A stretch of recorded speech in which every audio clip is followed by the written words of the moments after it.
Hello and welcome to Dad Got This, where we answer the very, very difficult questions in life like, why is my chicken always overcooked and never comes out right? And what do chickens fear most? That I can answer right now, the apocalypse.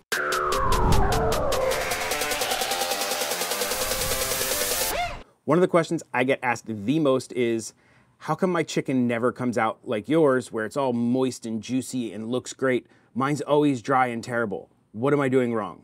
You are overcooking your chicken, plain and simple. Thank you for watching. Do the likey, subscribe stuff. No, we'll do more than that. But that's basically it. You are overcooking your chicken. According to the USDA, which is the food governing authority here in America where I live, you should cook poultry to 165 degrees Fahrenheit. 165 happens to be around 74 degrees Celsius for those of you not here in America. The reason they say that is because that is the absolute 100% safe way to do it. If you get chicken to read at 165 degrees Fahrenheit, that is instant bacteria death. Now, getting your chicken to hit 165 is not the only way that you can make it safe to eat. There's actually like a pasteurization time chart. This chart, that chart, this chart. I'll put it there, that chart. By getting your chicken to hit certain temperatures for certain periods of time, your chicken is safe to eat. Now, if you take your chicken to 150 degrees Fahrenheit or 66 degrees Celsius, but you hold it there for at least 2.8 minutes, so as long as the chicken is over 150 degrees for 2.8 minutes or more, then that chicken is just as pasteurized and just as safe to eat as chicken that was taken to 165 degrees for 0.1 minute. So as you can see by the chart, it's a sliding scale. You take the temperature and the time you need to hold it there at, and that's safety. So you do not need to blast your chicken with heat and overcook it. I see people who cook their chicken to like 200. So 165 is basically your max. You should never go over 165 on your chicken. Get yourself one of these. You don't have to get this one in particular. I happen to like this one. This is from Thermapen. This is the Thermapen 1. It is an instant read food thermometer. You pop it in and it instantly tells you the temperature your food is at.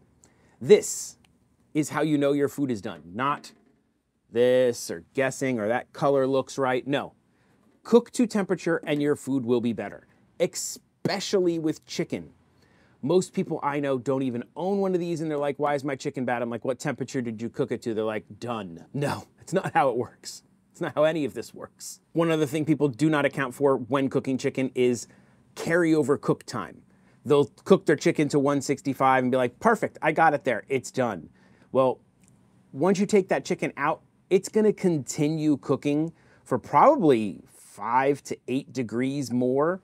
So your 165 chicken now just became 173, 175 degree chicken, which is now overcooked. So you always wanna pull your food a few degrees lower than your target temperature if you plan on resting it, which you should be resting most of your meats you cook in a smoker. That way you're gonna account for carryover cook time. It'll hit that 165. It just has to touch it and then it's done. It's perfect. To help demonstrate cooking chicken, today I'm gonna teach you guys how to cook chicken thighs. And I think that's where most people should start with is chicken thighs. Chicken thighs are fattier, they're more forgiving, and it's a much easier cook than chicken breast. Chicken breast is really lean, and there's some tricks you have to do to get to chicken breast. I will make a video on chicken breast. That's not this video. This video is for beginners who wanna know how to cook chicken, and we're gonna start with chicken thighs. And we're gonna make ours Filipino barbecue style. I absolutely love Filipino foods. My wife is Filipino. So Filipino barbecue chicken is really easy. It's a simple marinade that you then stick in the fridge overnight.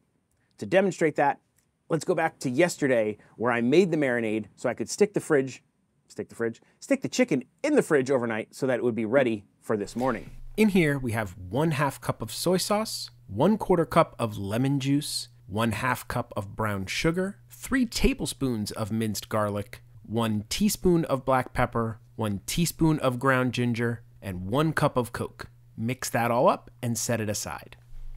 Now to make this a little fun, I'm gonna do these thighs 3 ways. The first way will be barbecue competition style.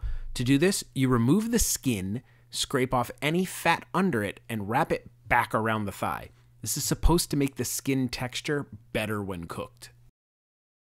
The second way is going to be a more traditional Filipino style, boneless and skinless. Normally, you'll see these put on skewers and cooked over charcoal. The last way is just straight out of the package, bones, skin, and all. All that's left to do is pour your marinade in a Ziploc bag and toss all of the chicken in. Get as much air out as possible, mix it around, and throw it in the fridge to sit overnight. For today's cook, I'm gonna use some Kona wood oak pellets. These come in multiple sizes, multiple flavors. You can get them on Amazon. It's a great way to get a bunch of different flavor pellets and get yourself started on smoking in the Ninja Woodfire Grill, because they don't take very much pellets. But as you can see, I am almost out of this bag. I go through a lot of pellets. Always toss old pellets, never leave old pellets in there when you start a new cook. Start fresh. Go ahead and fill your hopper. Do the dad shake. The dad shake either compacts the pellets, separates the pellets and gives it lots of air, or does absolutely nothing. I do it every time though. Take your pellets, they go right here in the side hopper. We're gonna check our grease tray because I think I was lazy. And I have a bunch of grease in here from my last cook. Let me get rid of this. Grease tray just inserts right in the back. First cook we're gonna do is a 350-degree smoke. We're gonna turn it on, set it to smoker. You do not have to hit the wood fire button. It assumes you're smoking and won't let you not smoke in the smoker setting.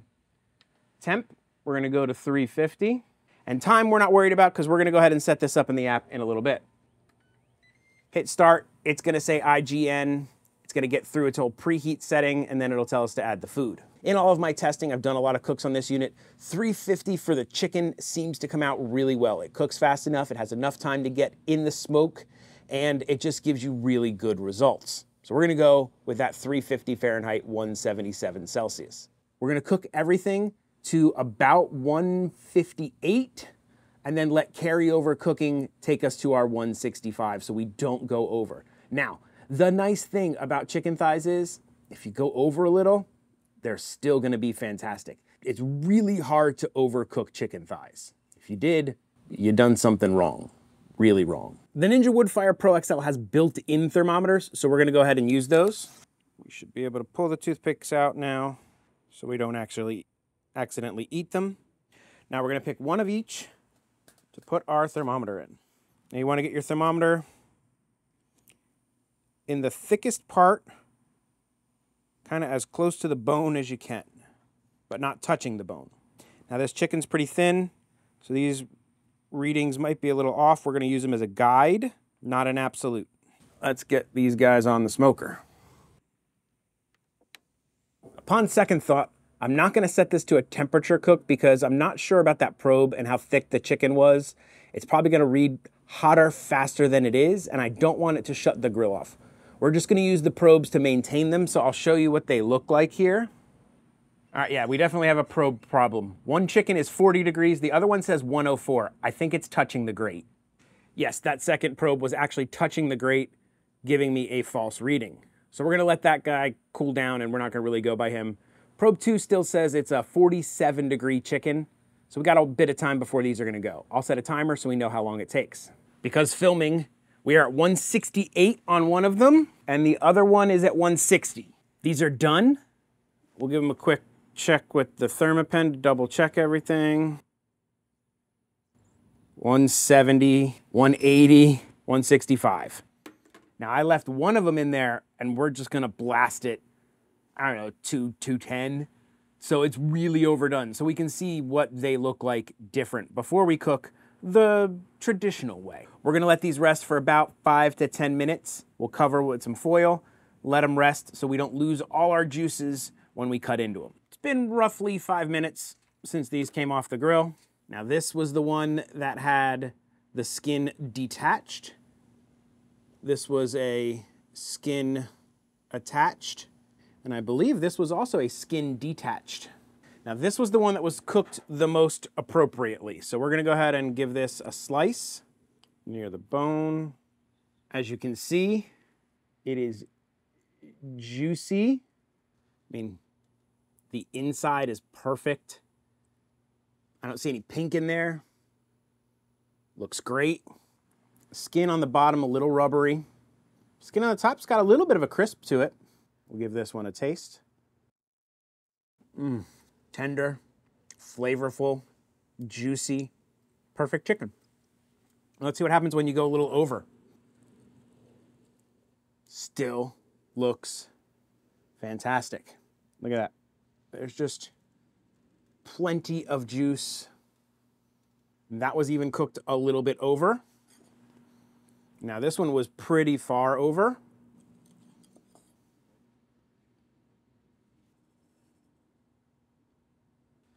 Still pretty much perfect. These are called calamansi. They are like a Filipino citrus, kind of like a mix between an orange and a lime and a lemon. If they had a baby. I don't know if 3 of them have baby, and it is just fantastic. We'll squirt a little bit on there. Oh man, it's perfect. Now, no crispy skin, because we didn't do it in a crispy skin method. But the skin is still tasty. It took roughly 30 minutes to cook these. Don't go by time, go by temperature, but just for your own information, about 30 minutes to get there. I just got a notification that the other one just hit 200. So let's see what a 200-degree thigh looks like. Let's take a look at our blasted chicken. Immediately no for me. You can see this is drier. There's just, okay, we got like kind of juice. Might not be showing as well on camera, but it is definitely a drier chicken. It's not overly dry where you could not eat this and save it, but this is not as good as the other one. You can just see the edges are a little crispier. Now, since it's a chicken thigh, it's still fine. A little crunchy on the end. As I chew it, there's no moisture in there. It's not deliciously juicy. And now if I drown it in some calamansi juice and doctor it up, I can make it fine. But the way it came out, no, too much temperature. That's what happens when you overcook your chicken. Now that that's done, we're gonna go ahead and refill our hopper and set this to the grill high setting so that we're ready to grill our other chicken. We'll turn it off, turn it back on, it pops onto the grill setting. We are gonna hit wood fire. No need to refill our hopper, got plenty of pellets in there. We're gonna go ahead and put the time, and we're gonna hit start. It's gonna say IGN, it'll do the pellets and everything. Now, it takes a while for this thing to get up to temp on grill high. Just factor that in. We are preheated and ready to go. We are just gonna grill these hot and fast, but I am gonna be closing the lid so that we get some smoke into them. If you don't close the lid, you're not gonna get any smoke. Now, the grill setting is the only setting on the Ninja Woodfire that allows you to cook with the lid open, but we're gonna cook it with the lid open a little bit, then close it down, let it get some smoke, flip them, close, flip, close, until they hit that 165. Now, I've never really tried to cook with the Woodfire smoke setting on the grill setting. It is telling me to shut the lid. That has gotta be because I have the Woodfire on. I know if you don't turn on Woodfire, it will tell you you can just cook like it is.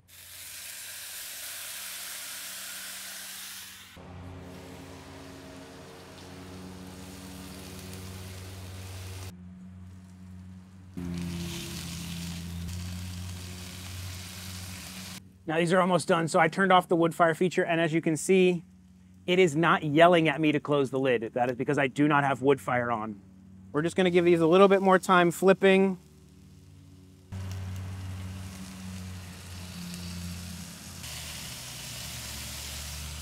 Just look how beautiful those look. In my opinion, that's the way you cook this.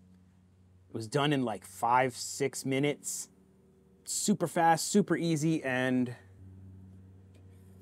perfectly cooked, juicy, and I'm actually really happy with how the exterior came out. Slice off a section here, hit it with a little bit more of this calamansi. That is perfect chicken. That is pretty close to how I get it on my propane grill. I do miss a little bit of that extra char you can get on the propane grill, and it's not as good as charcoal grilled. Almost nothing is as good as charcoal grilled, in my opinion. As like the pinnacle, tastes the best, most flavor, crisp, char, it's wonderful. But this is great if you can't have a charcoal grill and you don't have a propane grill and all you have is the Ninja Woodfire Grill. Do your chicken this way. Forget those other bone-in, skin. This way, more flavor, more chickeny. That doesn't make any sense. It's got more flavor because the marinade doesn't have to mess with the skin. It goes right into the chicken, and it just, oh. Use this marinade also. Fantastic. And if you can get your hands on some calamansi or even just buy the juice, you can get it on Amazon. get some. It's got a unique citrus flavor different than any of the other citruses. So I hope that helps answer your questions about chicken and how do you cook it properly, like this. Just do this. Do all the likey, subscribe stuff, share out the video, leave comments. If you really want to help me out, think about becoming a member. I really do appreciate all of my members. Members get shout outs in videos, they get producer credits at the end of the video, and if you pick a certain level, you can even get a Christmas card hand signed by me at the end of the year. Pretty cool, and it really does help support this channel. And I want to thank Roosevelt's for providing me this awesome Jar Jar Binks shirt. I filmed this right around May the 4th, so wearing my finest Star Wars gear. Guess the only thing that leaves is to answer one more question. How do you send a chicken a letter? In a henvelope. Yeah, pretty bad. Dad may tell horrible dad jokes, cook fantastic chicken, but one thing Dad will never do is an outro. So that's it. Bye. This episode of Dad Got This was brought to you by our producers. Thank you very much.